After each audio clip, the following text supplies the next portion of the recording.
All right, and we are continuing onward with our discussion about the James Holmes conspiracy theory. As you see here, this is part 2, but if you haven't heard part 1 and you just somehow clicked this one first, that's fine, you can keep listening. The absolute smallest nutshell is, there is a documentary out there that was made by somebody named Mark Howitt, who was stating that the conspiracy theory surrounding James Holmes, the Aurora, Colorado shooter of 2012, goes like this. Either he did not commit the shooting himself, or that he was forced to do it because of government pressures, or perhaps from a secret organization, because James Holmes was a neuroscience student who was investigating time travel technology, or perhaps things to do with human psychology, perhaps in relation to mind control. Now, there is a documentary out there called simply The James Holmes Conspiracy Theory.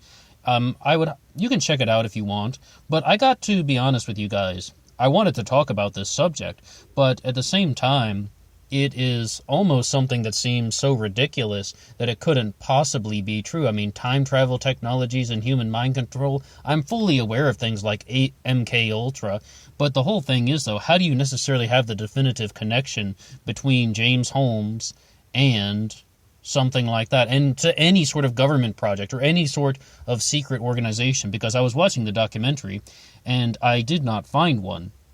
I mean, I didn't see anything that I felt super convinced about. But yes, this is there is this James Holmes conspiracy documentary, and once again, the channel that uploaded it is called Kyle Ordway, Ordway. Okay, so what else do we kind of make of a theory that is following along like this? What would be some, perhaps, alternatives?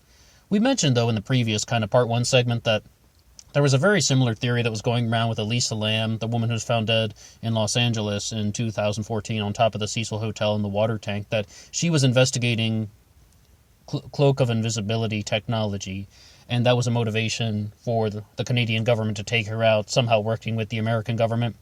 This is a very common narrative that is used in conspiracy theories, is that the person who died didn't actually do it, and that they were onto something, that they could have possibly been a whistleblower, or perhaps in the case of James Holmes, in this theory, he was just an academic who was figuring out what was going on, and he knew too much. She knew too much. He knew too much. This is a very common conspiracy theory narrative.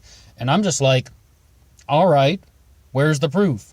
I do approach these things with a certain sense of skepticism, but skepticism isn't so much about anything as fair game, right? What I think of when I think of the word skeptic is, I'll accept it if you have the proof or if you have sufficient evidence.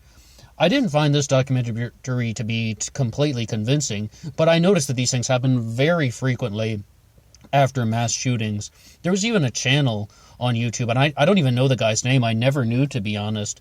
But he would put out things about how every single mass shooting was something that was a hoax. And during the Elliot Rodger shooting was the absolute worst. He's like, there are tarps on the ground near one of the buildings. Why would these tarps be on the ground? Well, maybe because somebody put them there.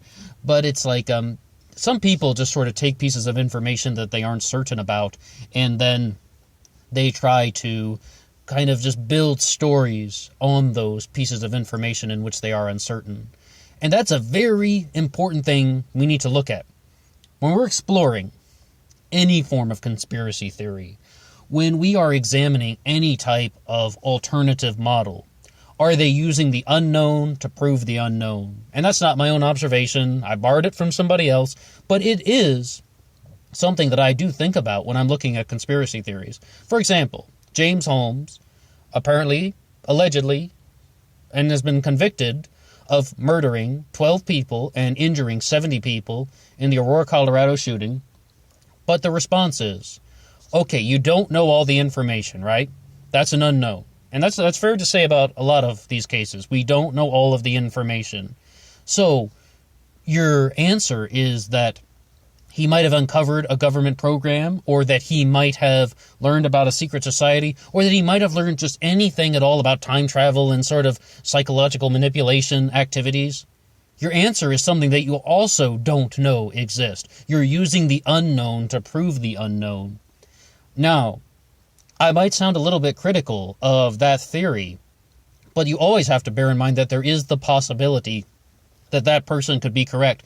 Like, I first heard of this in a debate about UFOs. It's like you see something in the sky, right? UFO, unidentified flying object. Oh, it must be aliens. So you don't know what you saw in the sky, and your explanation is something that you don't know exists, that you're uncertain of its existence. Like, I mean, it's kind of just sort of trying to prove the unknown with the unknown, right? But, I mean, if that genuinely is an alien, that genuinely is a flying saucer, I would just bow down and be like, yes, that's correct. That's what it is.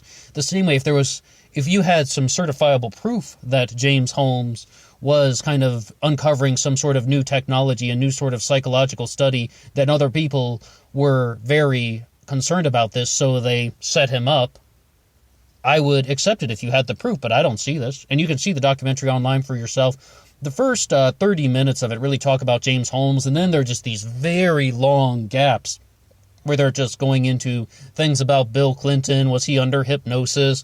They're talking a little bit about MK Ultra and just about the concept of human mind control and brainwashing in general. Some of the other explanations in the theory about why they think that James Holmes did not commit the Aurora, Colorado shootings during the screening of The Dark Knight Rises, a midnight showing back in 2012, are James Holmes had his hair dyed red, kind of what they just say fiery red.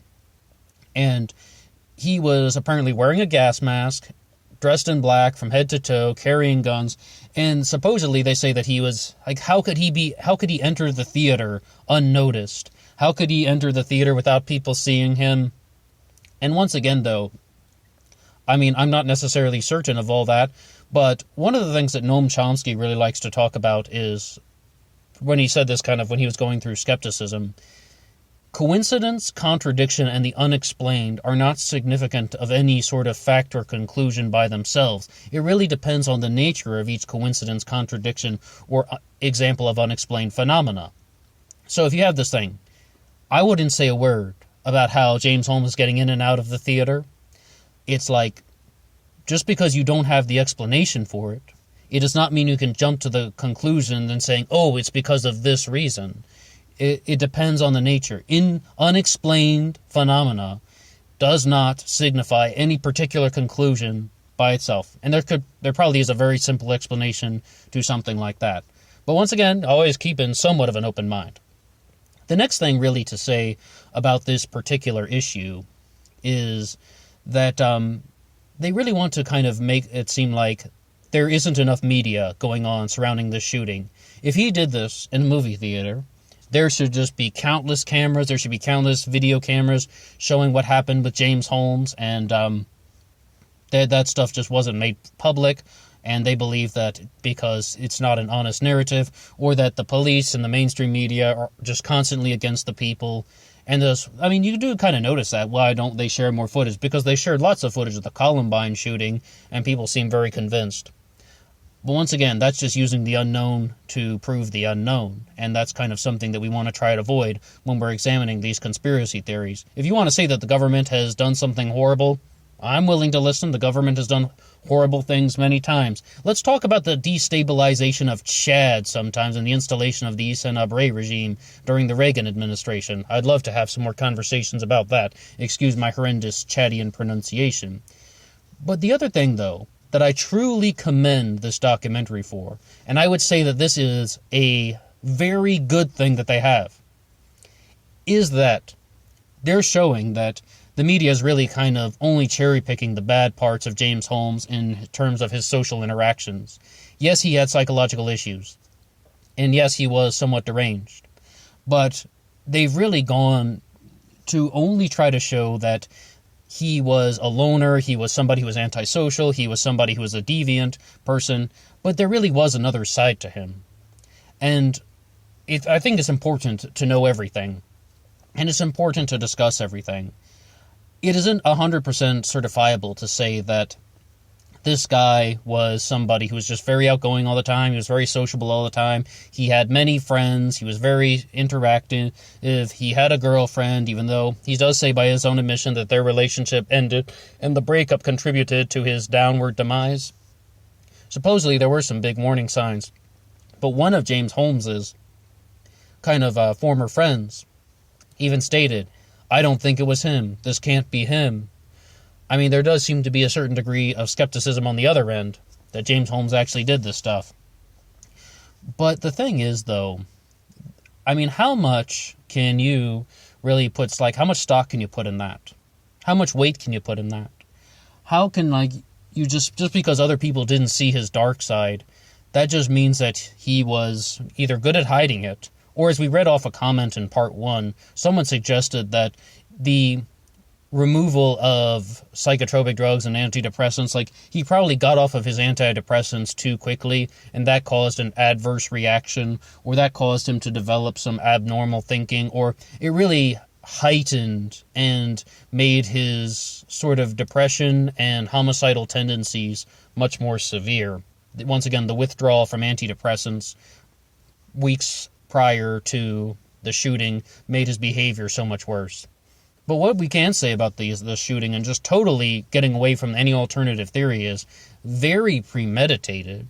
To say that this was not James Holmes, I mean, in his own journal, writing about saying he doesn't want to be a serial killer because the body count will be too low, and he has a very high likelihood of getting caught before he can kill more people, saying something to that effect, that also goes against this type of kind of counter-conspiracy.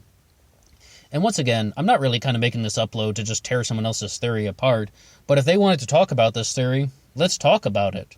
I mean, I've put out theories about true crime cases on this channel, and I've been wrong many times.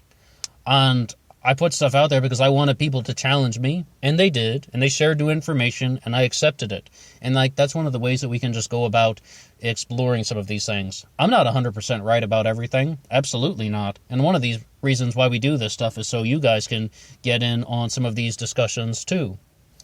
Well, once again, this is just supposed to be a mini upload. It actually turned into 2 mini uploads today, but anyway, if you have anything to say at all about James Holmes and any sort of alternative theories you would like to discuss, please drop a comment below, and I would love to hear from you. Until next time.